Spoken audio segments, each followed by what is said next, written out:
кандидата эти избиратели, что даже не угощают и даже не приглашают домой. Из моего отпуска, потом я выступил. Ну, в целом нам мало было выбора. Кто сейчас куда удержит?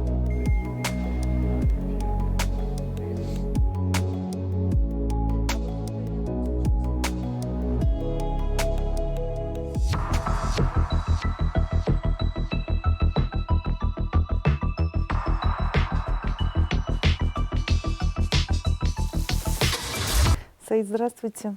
Здравствуйте, Анна. Вы уже отошли от предвыборной суеты? Ну, можно сказать, что в целом отошел, хотя, наверное, вот эта моя избирательная кампания, она не была для меня таким большим стрессом, потому что у меня друзья, мои коллеги, они очень опытные люди, они участвовали в нескольких избирательных кампаниях, они были рядом, они очень помогали мне, и я думаю, что это как-то вот такую стрессовость избирательной кампании очень хорошо снимало. Но, конечно, я вот столкнулся с определенными для себя вызовами, да, профессиональными, наверное, потому что приходилось... У меня довольно такой специфический округ, он частично городской, частично сельский. Мне приходилось... Даже чаще приходилось бывать вот в сельской части, разговаривать с людьми. Ну, я не могу сказать, что вот я обнаружил в себе какие-то такие особые способности. Конечно, говорить с людьми, которых интересуют довольно такие простые вещи, с экспертных позиций очень сложно, да, но я, тем не менее, как-то пытался показать людям, с одной стороны, что вот есть такие важные глобальные политические проблемы, которые необходимо решать, и в том числе они приведут к решению тех бытовых, ежедневных, каждодневных проблем, с которыми сталкиваются жители села, что это все взаимосвязано. Было понимание, люди понимали вообще, как вас встречали, они коммуницировали с вами, вот разговор состоялся с жителями? Ну, конечно, все организовывает кандидат, да, и когда мы приходили, все-таки я видел, конечно, существует какой-то барьер, да, потому что это все-таки такой искусственный процесс, когда ты приходишь и вдруг ни с того ни с сего начинаешь о себе рассказывать, и до этого тебя никто не знал. Но постепенно, если ты откровенен с людьми, если ты говоришь о понятных вещах, если ты искренен, то люди, конечно, они на это обращают внимание, они становятся более заинтересованными. Я не могу сказать, что всегда это получалось. И не всегда, конечно, и люди тоже готовы были приходить, и не все встречи были такими большими по численности. Но это сложность определенная, да, вот этих выборов. Я, кстати, обратил вот именно на это внимание. И вот эти встречи, это как-то схема, это предвыборной кампании. Многие кандидаты встречаются со своими избирателями до выборов.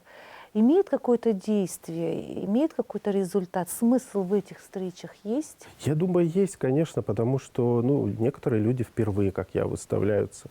Я думаю, что избиратель имеет полное право узнать, да, что из себя представляет, чтобы это не только на картинке где-то там видеть человека, что это живой человек, что с ним можно поговорить, пощупать в конце концов, вот, и узнать его. Поэтому мне кажется, что имеет значение.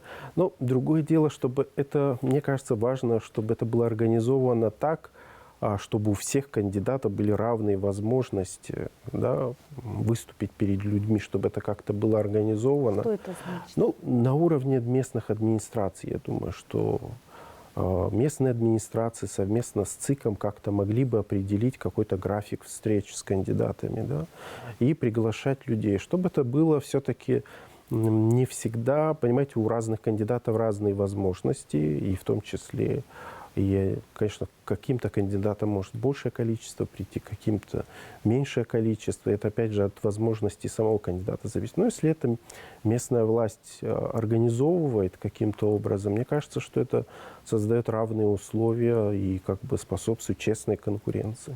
Еще один метод общения с избирателями, виртуальное общение, если так можно сказать, информационная предвыборная кампания. Вы участвовали и в телебеседах, вы были и на прямом эфире, во время теледебатов были ролики. Можно сказать, что все вот эти форматы информационной агитации, вы все это использовали. Это имел какой-то результат? Вы это почувствовали? Что до голосования избиратель следит за своим кандидатом? Вы знаете, на самом деле я могу сказать, что агитационная работа, она может быть в итоге нерезультативной. То есть у меня такие довольно скромные результаты на участке, но с другой стороны это очень сильно помогает как бы продвинуть имидж кандидата. То есть люди узнают тебя и узнают тебя не только в твоем округе, но и в других округах. И что мне, скажем, было очень приятно, что совершенно незнакомые люди, которые видели эфиры, в которых я участвую, они через моих знакомых, через друзей как-то передавали о том, что как бы им понравилось мое выступление, что они желают мне удачи, даже кто-то на улице меня останавливал. Да, здесь есть такая зависимость, но, к сожалению, понимаете, это как-то тоже элемент, эти прямые эфиры такой честной, да, политической агитации. Но мы знаем, что и есть нечестная политическая агитация, она оказывается более эффективной в таких случаях, и она напрямую влияет на результат. Но тем не менее, несмотря на все это, конечно, отказываться от участия в прямых эфирах и не появляться, не выступать, это, наверное, неправильно. Но получается, избиратели ведутся на нечестные политические агитации? Я думаю, что, вы знаете, как я вот над этим очень думал долго, вот от чего это зависит, от чего зависит выбор избирателя, да, это очень непростой вопрос.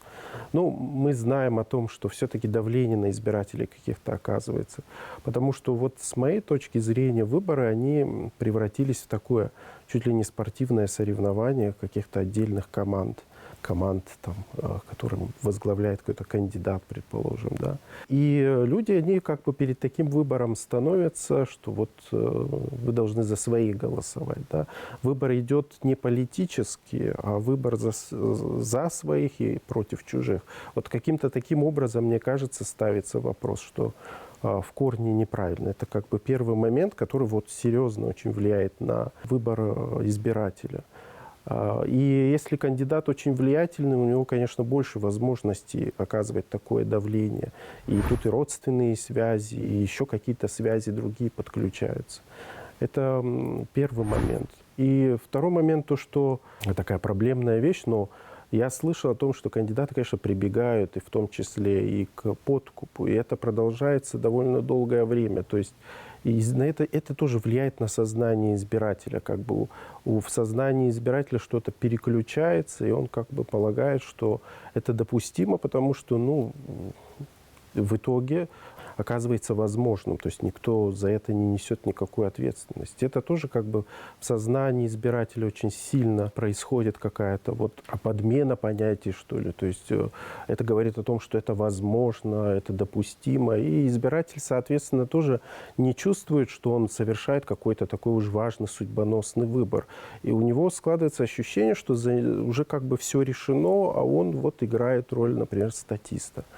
У меня вот как бы такое впечатление складывается. И потом еще такой момент, он как-то в целом как бы касается такого характера политической борьбы. То есть у нас есть сильные игроки, и которые действительно могут позволить себе не придерживаться правил игры. Если они не несут за это ответственности, то это тоже лишнее такое доказательство того, что можно каким-то нечестным путем, да, одерживать политические победы. Вот. И на это тоже люди обращают внимание. Это тоже как бы определяет их выбор. То есть они, ну, соглашаются с таким вот положением вещей.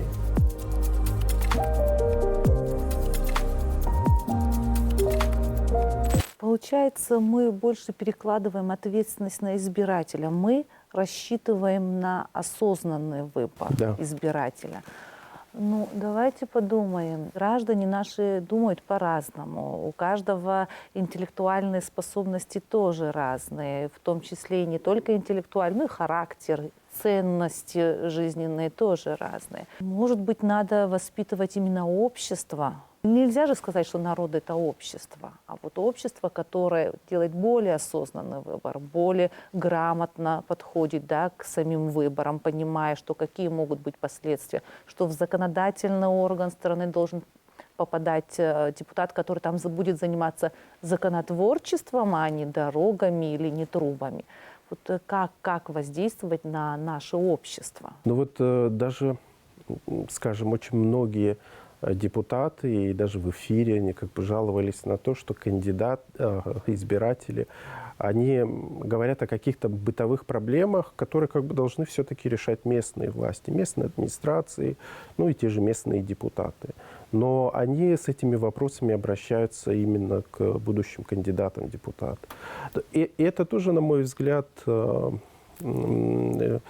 все имеет определенные корни, да, в той не совсем честной борьбе, которая вот происходит во время избирательной кампании, когда там, скажем, отдельные кандидаты, они каким-то образом пытаются задобрить избирателя, там, делают дороги, предположим, да, делают свет, там, ставят трансформаторы, тоже вот такие вот моменты тоже бывают. И, естественно, это очень сбивает с толку, да, избирателя. Он как бы понимает, что это вот предел его требований.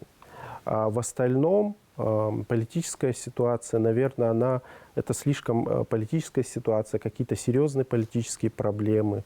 Это что-то такое отдаленное, что-то неосязаемое, наверное, да, для избирателя. Но, опять же, мы говорим о среднестатистическом избирателе. Мы говорим есть совершенно разные избиратели. Есть избиратели, которые осознанно подходят к своему выбору. Конечно, нечестным, скажем так, кандидатам довольно сложно работать скажем, в городской среде, где, скажем, уровень понимания того, что такое выборы, что такое политический процесс, гораздо выше. И, соответственно, здесь и подбираются кандидаты, да, определенные. Но в плане образования, в плане того, как повысить качество выбора, тут, конечно, решение может быть одно. Это все-таки те люди, которые готовы совершать осознанный выбор, они будут его совершать. Но как бы нужно показать тем людям, которые не в состоянии, да, или на них легче повлиять, что их выбор ошибочен. И мне кажется, что этим должно заниматься государство. Мне кажется, что оно как бы должно пресекать какие-то случаи, да, известные случаи, если становится об этом известно. И тем самым как бы показывать, что вот все-таки и государство, то есть кто-то, есть какой-то основной игрок, да, кто заинтересован в том, чтобы выборы действительно проходили честно, прозрачно, без каких-либо нарушений. И этот игрок, единственное, это вот как бы власть, государство. И мне кажется, здесь оно более принципиальную, четкую позицию должно занимать. А если бы мы голосовали по партийным спискам? Да, это вот другой момент, кстати, да, я тоже хотел об этом сказать. Вы знаете, я член комиссии по конституционной реформе, мы очень долго спорили и даже срывали голоса, потому что достаточно такие были эмоциональные у нас споры в комиссии относительно того, какая система избирательная нам нужна. Конечно, у нас вот выбор, да, мы видим, что эти наши последние выборы, они как бы показали, что не срабатывает, да, мажоритарная система, она дает вот такие вот результаты.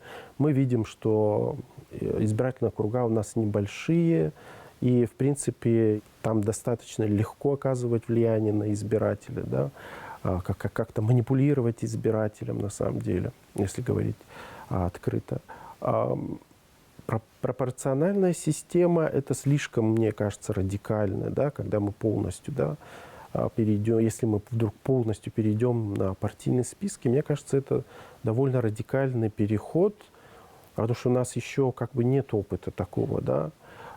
Я думаю, что, по крайней мере, мы могли бы перейти к смешанной системе. Тут тоже много вопросов. А смешанная система обязательно потребует либо уменьшения, либо увеличения численности депутатов, да, чтобы вот было равное количество одномандатных округов, то есть они укрупнятся, наши округа, их там, предположим, будет 36 депутатов, 13 будет округов одномандатных и один общий округ, то есть избиратель будет иметь на руках два бюллетеня. Один бюллетень для голосования за партию, другой бюллетень.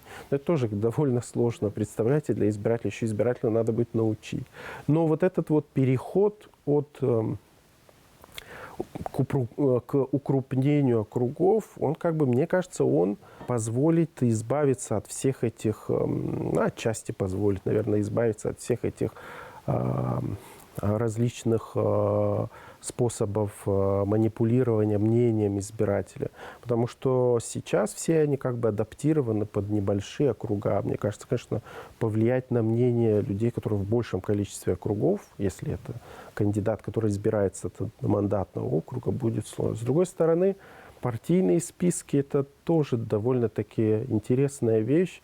С другой стороны, конечно, мы не можем принять изменения и тут же как бы привести их в жизнь, сделать их с момента, то есть чтобы они вступили в силу с момента принятия, потому что тут нужен достаточно серьезный подготовительный период. Это и по партии, вопрос партии, качество партии станет в первую очередь. Да, я всегда как характеризую партии, говорю, что это такой сезонный политический институт, потому что мы их практически не слышим.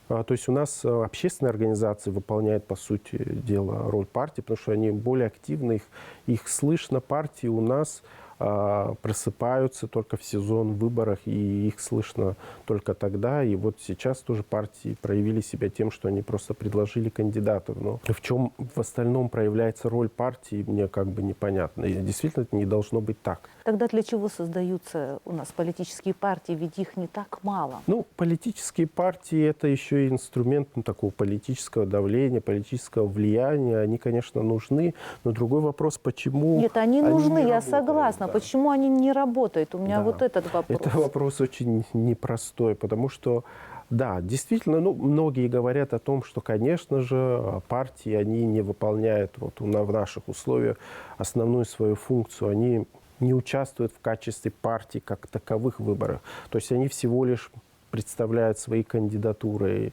Кто-то считает, что этого достаточно. То есть сейчас партии у нас в каждом округе могут выставить своих кандидатов. До этого существовало ограничение. Но тем не менее, как мы видим, это тоже не усилило роль партии. Может и не усилить роль партии и смешанная система тоже. Они могут остаться таковыми. Если у нас работа усилится в партиях, партия может стать кузницей для кадров, нет? Вот для политиков. Из партии могут выйти уже опытные политики, которые знают, как работает государственная машина. Да, я согласен, что партии – это все-таки тот институт, где происходит формирование политических лидеров, политических кадров. Но, возможно, можно сказать, что политическое развитие у нас таково, что это довольно сложно представить себе этот процесс. И у меня, я честно вам скажу, нет точного ответа. Это очень нужен очень глубокий анализ для того, чтобы сказать, почему. Да, у нас, почему партии не берут на себя ответственность, почему мы слышим заявления определенные, но мы как бы не слышим деятельность. Возможно, выборы тоже это не основное пространство для деятельности партии. Партии должны участвовать максимально широко. И, возможно, нам действительно не нужно такое большое количество партий. Возможно, в последующем, действительно, если у нас произойдут изменения в избирательную систему, они как-то начнут укрупняться. Потому что еще надо не забывать, что существует там определенный порог, голосов, которые партия должна набрать, чтобы быть допущенной к распределению голосов в парламенте. У нас, возможно, не такое большое поле пространства для деятельности партии. У нас основные игроки это это власть и оппозиция, и тут уже мы не разделяем на конкретные субъекты, потому что они выступают как единый фронт, может быть. И, может быть, вот этот фактор, он играет существенную роль. А что лучше для политической системы, когда в парламенте большинство провластных депутатов? И что будет, если оппозиционных депутатов мало? На самом деле, конечно, вообще с моей точки зрения, политика должна быть всегда конкурентной. И конкуренция должна быть здоровой, естественно. Она не должна быть конфликтной исключительно. Да? И, конечно, хорошо было бы, чтобы... Но это идеальный случай, да, когда там в равной степени представлены в парламенте. Конечно, представить парламент, что он представляет только лишь одну линию, да, говорить о том, что это будет вот такой вот критически настроенный орган власти, который, да, объективно будет оценивать политическую ситуацию, мне кажется, сложно все-таки. Парламент должен быть представлен разными, да, депутатами разных политических взглядов. Это все-таки, да, это преимущество. Мы сейчас говорим о количестве, а вот о качестве. Пусть даже не представляя два политических лагеря, как вы сказали, оппозиционные и провластные, а вот от того, что от качества самого депутата много чего зависит, да, даже если он оппозиционный депутат, или провластный депутат, но если в это же время там нет вот этого нужного содержания, да, образования, интеллекта, ну как это все-таки же отразится на стране? На самом деле, да, это, с моей точки зрения, конечно, это важнее, чем придерживаться той или иной политической позиции, потому что, ну, нам в первую очередь нужен профессиональный парламент. Мне все-таки довольно сложно представить, как будет работать парламент, в котором, ну, так мало, скажем, юристов, да, потому что, ну, законотворческая деятельность у нас всецело на плечах депутатов. Они, ну, за столько лет, за все время, наверное, существования нашего парламента не смогли создать такой экспертной поддержки, что ли, своей деятельности. Поэтому вся работа, вот эта сложная законотворческая работа, она лежит на плечах исключительно депутата. Поэтому, конечно, нам очень нужны высокие, чуть ли даже не повышенные требования к кандидатам. Но вот сейчас мы видим, что то предложение, которое планировалось внести в закон о выборах депутатов, об образовании, стаже работы, оно в последний момент было исключено. Мне кажется, так это... исключено ли? Потому что как-то спикер парламента, комментируя эти поправки, сказал, что окончательно не приняли такое решение, что поправки могут еще остаться. Просто из СМИ я знаю, что... Да, я тоже из СМИ это знаю. В Фейсбуке очень многие об этом говорили, писали, возмущались. Да и мы все, казалось бы, логике не поддается, что вместо того, чтобы усилить эти фильтры, о чем говорили, чтобы дали такое послабление, что даже необразованный, без образования человек может попасть в парламент.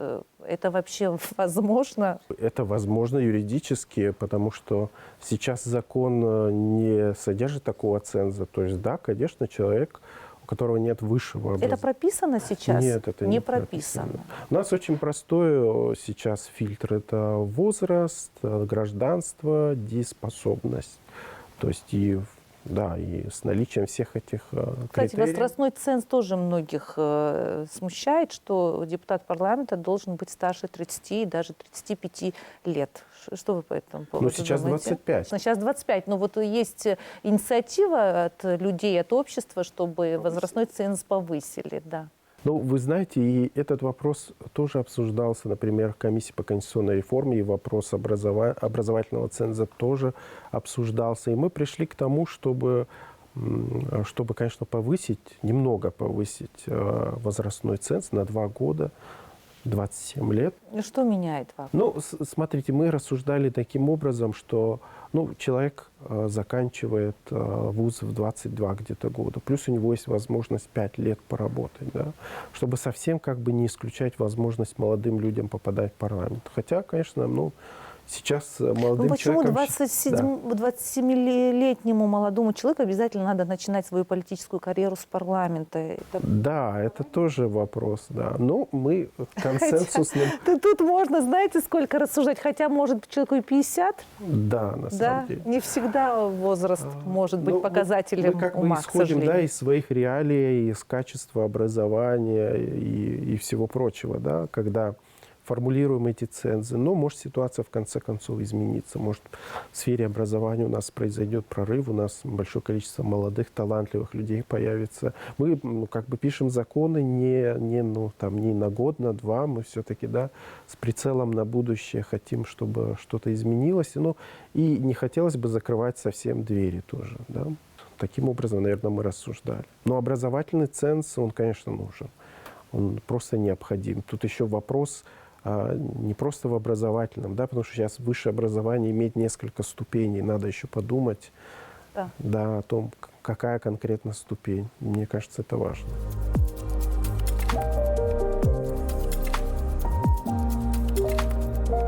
А как вы относитесь к поправке об обязательном знании абхазского языка?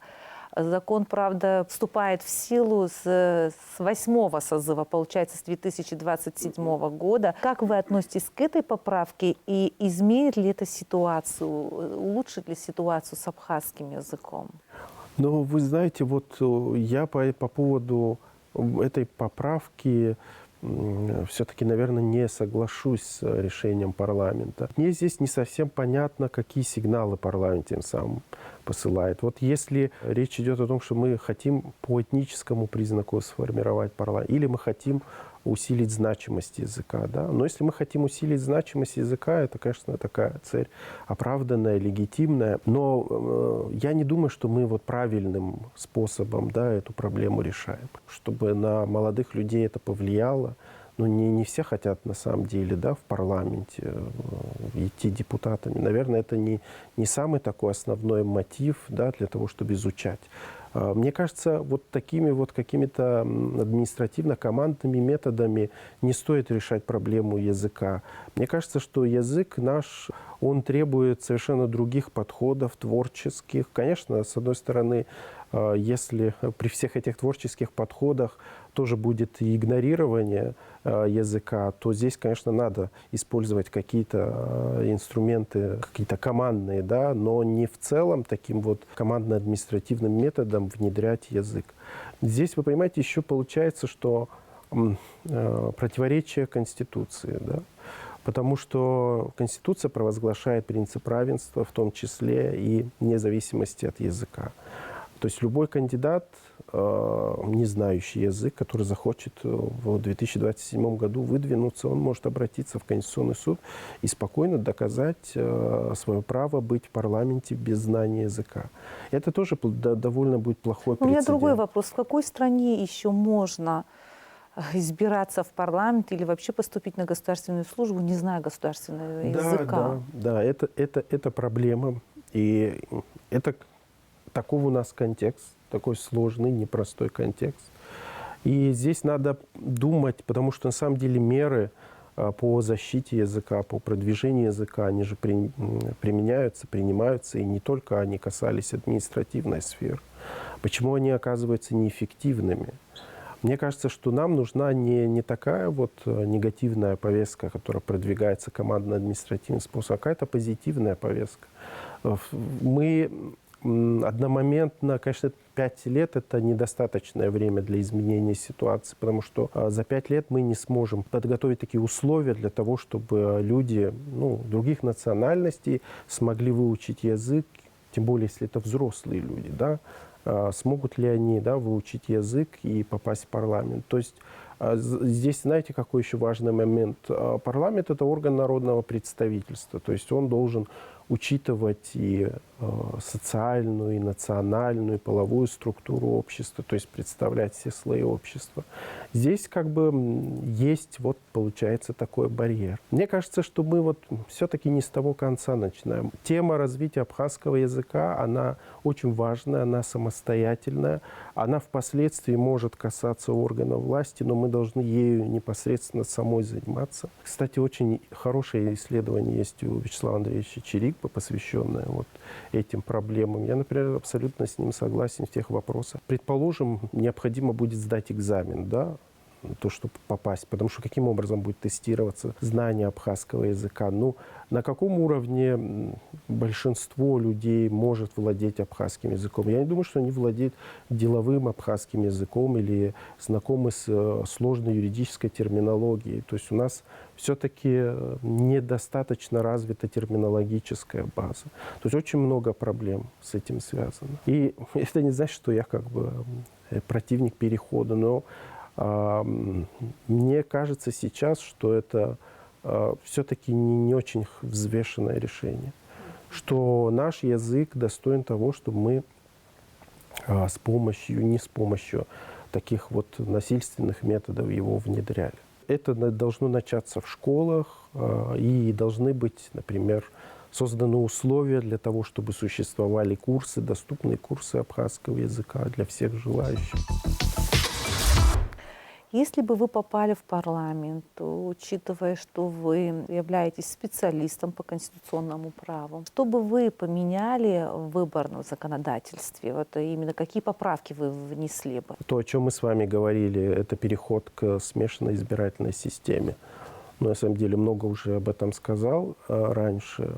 Это действительно нам необходимо. Это позволит нам уйти от тех проблем, которые мы имеем сейчас, от такого довольно местечкового выбора. Потому что мы знаем, что есть кандидаты, которые такие сильные контакты имеют со своими округами, и при этом они как бы это влияние не сохраняют. Но это не значит, что на этом основании не имеют права попадать в парламент. Да? То есть они тем самым нарушают конкуренцию, да, политическую. Вот. Это один момент. И второй момент, мы вот сейчас обсуждали, вы видите, у нас такая курьезная ситуация сложилась, например, в 8-м избирательном округе. Там кандидаты набрали равное количество голосов. И вот со мной связались коллеги мои из Москвы, и они спрашивают, а как такое могло случиться? Я объяснил, что у нас, в принципе, существует система абсолютного большинства, так же, как и на выборах в парламенте, так же и для первого тура вот, на выборах депутатов. Они скажут, что это, наверное, неправильно. Я с ними соглашусь, потому что действительно мы очень сложную систему себе создаем. Представляете, да?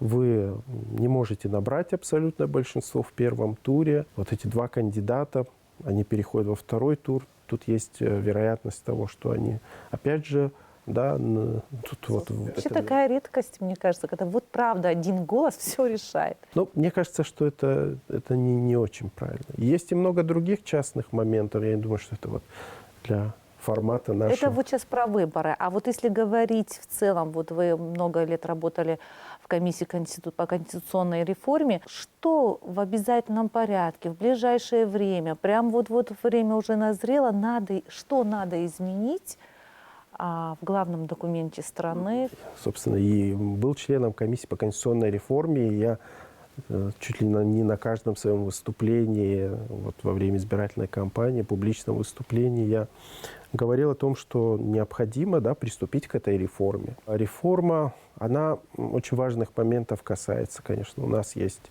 дублирование в системе исполнительной власти, и у нас сейчас президентская республика. Это означает, что ветви власти, они вполне как бы друг от друга независимы, да? Они не могут влиять друг на друга. И это вот рождает определенную проблему, которая, я думаю, что она приводит в целом к кризисам у нас. Потому что как бы фигура президента, она становится центральная.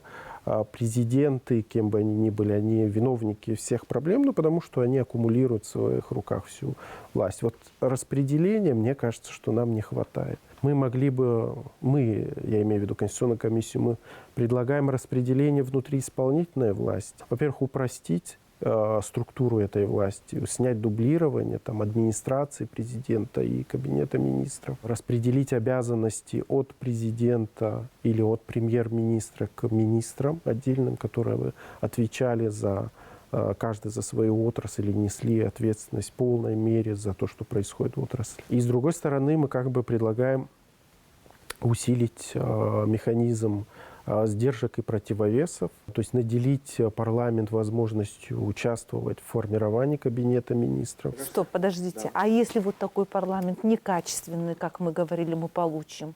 Ну, пока, мне кажется, что все-таки преждевременно. Мы должны посмотреть, да, на то, какой парламент. И даже в этом случае все-таки есть публичные дискуссии. Да, это все будет проходить на публичном уровне, это все будет обсуждаться.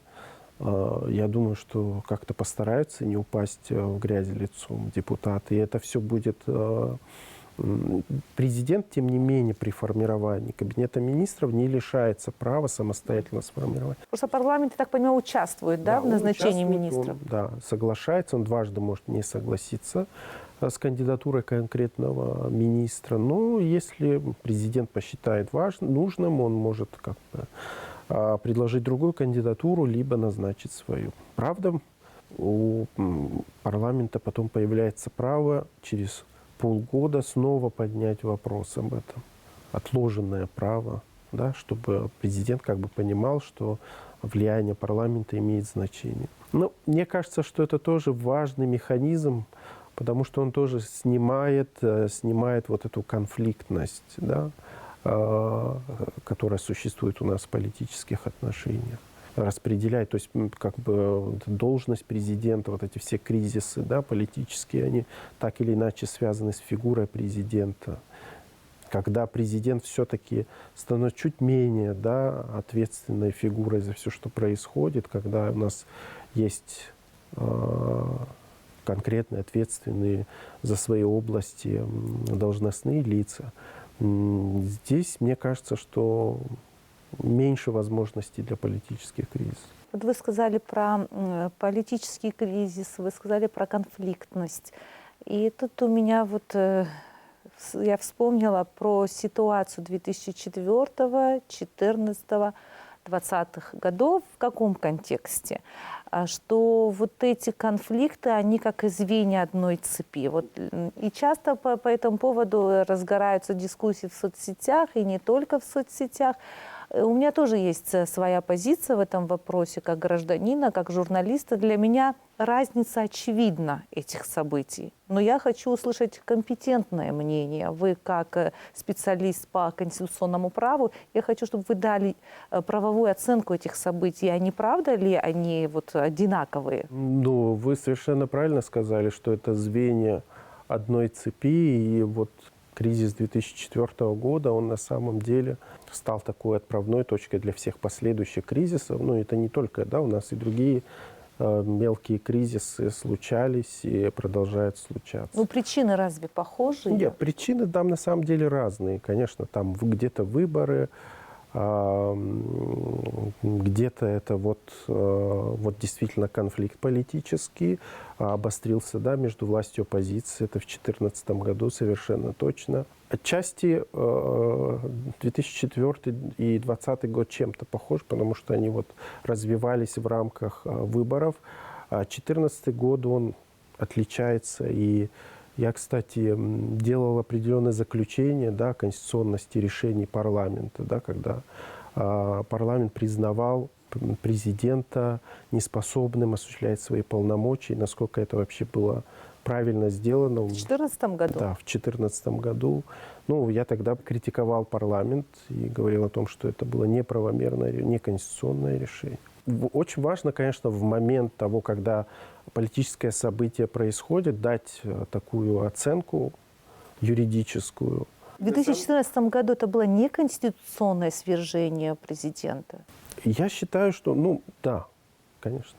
Я вот хотел сказать о том, что, конечно, важно в момент этого политического кризиса сказать и дать вот эти вот оценки. Но очень важно оглянуться на все эти кризисы. Мы говорим о том, что это вот цепочка, да, которая тянется очень давно и долго. И как ее разорвать, чтобы снизить эту конфликтность. И вот это как раз то, о чем я говорил раньше, отвечая на предыдущий ваш вопрос. Мне кажется, тут очень важно все-таки каким-то образом разгрузить, да, этот институт исполнительной власти, который на себе такое тяжелое бремя несет и как бы виновен во всем, да.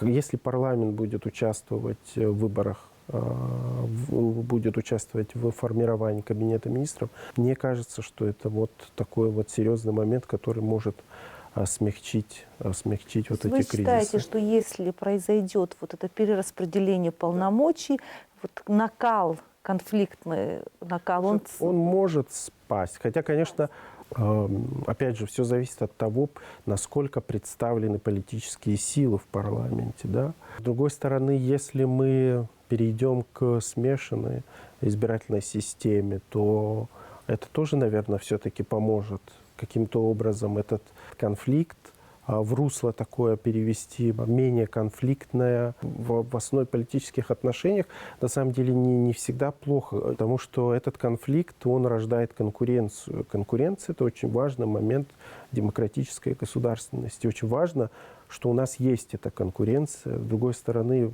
хорошо бы не допускать, чтобы конкуренция, она действительно превращалась в конфликты, которые нас постоянно откатывают куда-то назад. Главное, чтобы этого не происходило. Нам надо сохранить эту конкурентность, и мне кажется, что вот такая сбалансированная система власти и усиление роли партии, они как раз и позволят создать условия для нормальной политической конкуренции, менее конфликтная.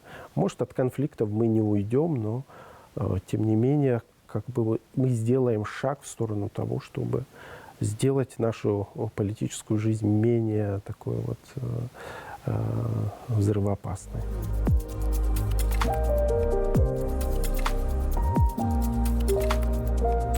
часто задают следующий вопрос. Как объединить людей?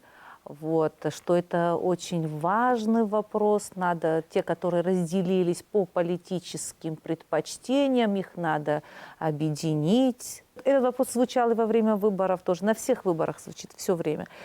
Ну вот, во-первых, оскомину набил вопрос сам по себе. Уже не ждешь какого-то вот оригинального ответа, потому что все ответы, мне кажется, высказаны. Другое дело, разве это так страшно? Страшно ли это? То, что люди думают по-разному. Вот то, что у каждого там какие-то разные предпочтения принадлежат каким-то политическим лагерям. Это разве не соответствует демократическим принципам? Что тут страшного? И почему надо объединить? И как надо объединить? Что все хотели одного лидера или у всех было одно мнение? Не, наверное, это, конечно, пережиток думать таким образом, да, что нам нужна одна партия, один лидер.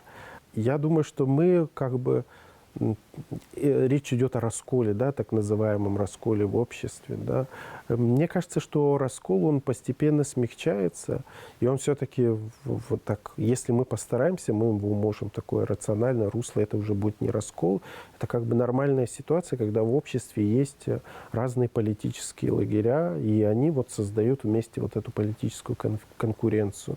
Это очень позитивный момент. Это, кстати, вот нас отличает, да, от многих, я думаю, государств на постсоветском пространстве. Это как бы нам в плюс даже ставит, что у нас есть оппозиция, что у нас всегда есть оппозиция. То есть у нас есть политическая конкуренция. Это наше преимущество. Мы должны как бы даже способствовать тому, что как бы она была, да, поддерживать эту конкуренцию. С другой стороны, конечно, чтобы конкуренция имела такой вот нормальный, здравый характер, не выстреливала, да, какими-то конфликтами и так далее. Ну вот, да, я не буду повторяться, я как бы назвал, с моей точки зрения, те возможные решения, которые будут способствовать тому, что у нас будет эта конкуренция сохраниться. Мне нравится, как вы отвечаете. Все рационально, все верно, соглашусь. Но вот в последнее время, мне кажется, очень много негатива в нашей жизни. Ковид – негатив, то выборы в парламент, опять-таки много всего негативного было.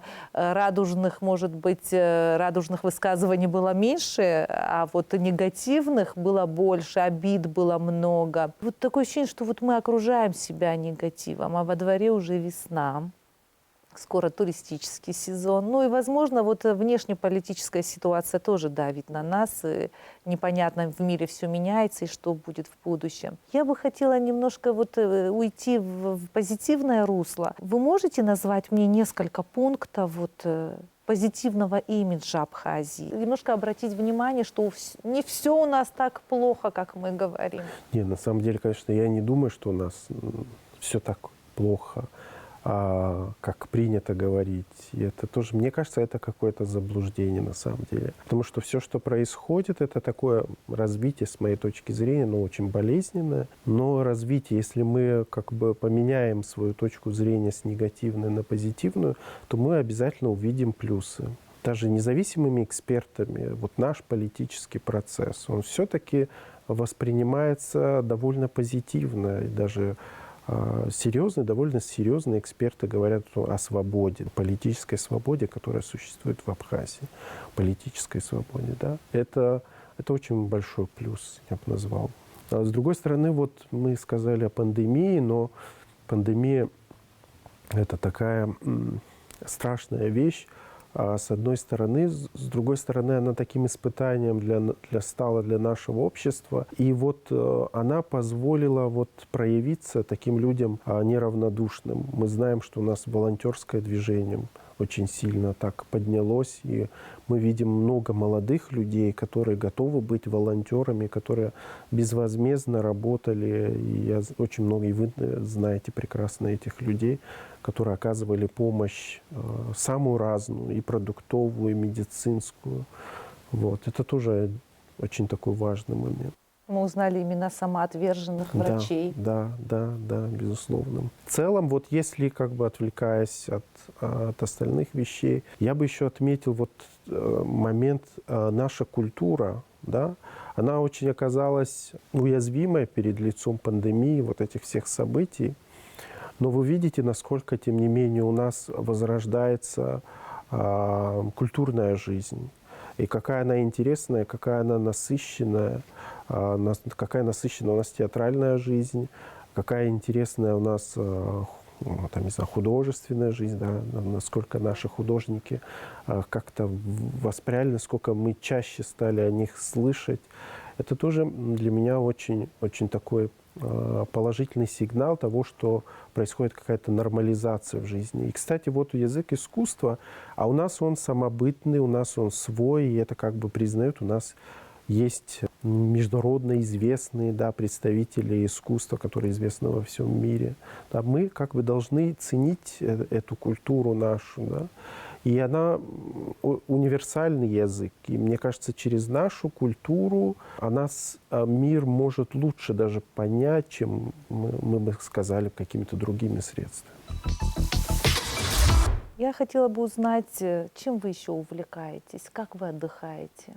Ну, кстати, отдыхать мне не всегда удается на самом деле, потому что рабочий график у меня совершенно не нормированный. Я отдыхаю довольно просто, если есть возможность как-то попасть на природу, хотя это очень редко я это делаю, либо что-то читаю или смотрю. Вот на природу есть любимые места в Абхазии? Я очень, конечно, люблю выезжать на Ауатхару, на Рице бывать, да.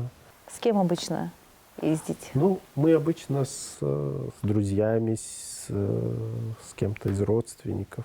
А что читаете? Ну вот читать мне приходится в основном профессиональную литературу. И, конечно, какой-то переизбыток информации наступает, когда хочется что-то, чего-то совсем простого и не видеть книжные строки больше. Но, тем не менее, иногда бывает, что мне хочется что-то из художественной литературы почитать. Ну, буквально недавно я читал российскую классику, русскую классику. Сейчас я заканчиваю одну книгу, и поэтому в поиске другой. Что вы мне посоветуете? Вы знаете, вот я недавно совсем, как я уже сказал, читаю преимущественно не художественную литературу обычно, но и не художественная тоже очень интересная. Ну, научная литература да. очень интересная. Ну, есть такая вот вполне себе публицистическая, научно-публицистическая книга, называется фактологичность. О чем? Она как раз вот о том, чтобы не смотреть на мир очень пессимистично. Да, она как бы учит и показывает, что есть причины видеть позитивные изменения, что, скажем так, уже, извините, средства массовой информации, соцсети, они как бы нас, людей, обычных потребителей информации, настраивают на потребление негативной информации, потому что она как бы более востребована, да, она вызывает сразу же отклик. Ну, это вот мировая тенденция такая. Хорошо проанонсировали. Очень сегодня же начну искать эту книгу «Фактологичность». Не забыть. Ближайшие ваши планы? Ближайшие планы, ну, Какие-то глобальные перемены будут? Или вы возвращаетесь после вот этой предвыборной гонки, возвращаетесь к своей работе? да, я, конечно, возвращаюсь к работе, уже давно вернулся, и она, избирательная кампания, как-то она на время какое-то приостановила мою остальную, да, профессиональную деятельность, но я вот к ней возвращаюсь, мне интересно, да, работа, мне нравится то, что я делаю, это такая исследовательская, аналитическая, иногда правозащитная работа.